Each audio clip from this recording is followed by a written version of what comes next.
Every day we hear MP this, MP that. Parliament questioned this and Parliament decided that. What is an MP? And what is Parliament? First, we need to understand South Africa's democratic structure. South Africa is a constitutional democracy with a three-pronged system of government: the executive, the legislature, and the independent judiciary.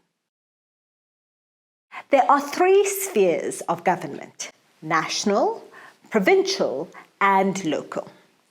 We'll go into all three spheres, but for now, let's start with the national level and our parliament. Parliament's role in a constitutional democracy is to represent the people, make the country's laws, and hold the executive accountable. Parliament is the national legislature, and its home is nestled at the foot of Table Mountain. And it's here that the country's laws and budgets are passed and monitored.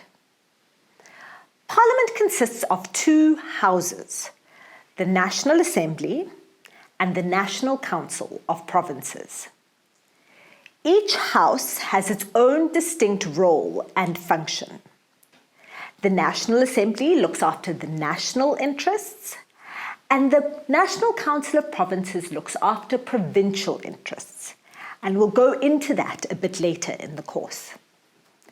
Now, our focus is how to become a member of Parliament in the National Assembly. First, join a political party or run as an independent candidate. The option to run as an independent candidate is new and will only be implemented in 2024.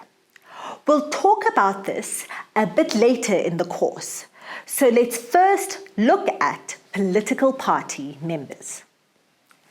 Every 5 years, South Africans vote on their political parties of choice in the national elections.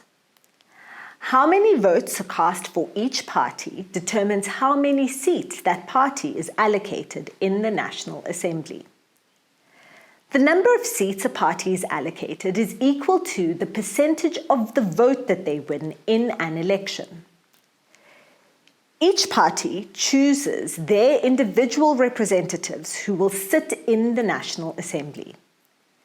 This system is called proportional representation. Let's take a look. There are 400 seats in the National Assembly. If you join a political party and your party wins 25% of the vote, your party gets 100 seats. If it wins 50%, then it gets 200 seats. There are multiple leadership roles within the National Assembly, which we'll talk about next. But for now, remember, political parties are allocated seats based on the percentage of votes that they get, and then they choose who their candidates are to represent them and their voters' interests in Parliament.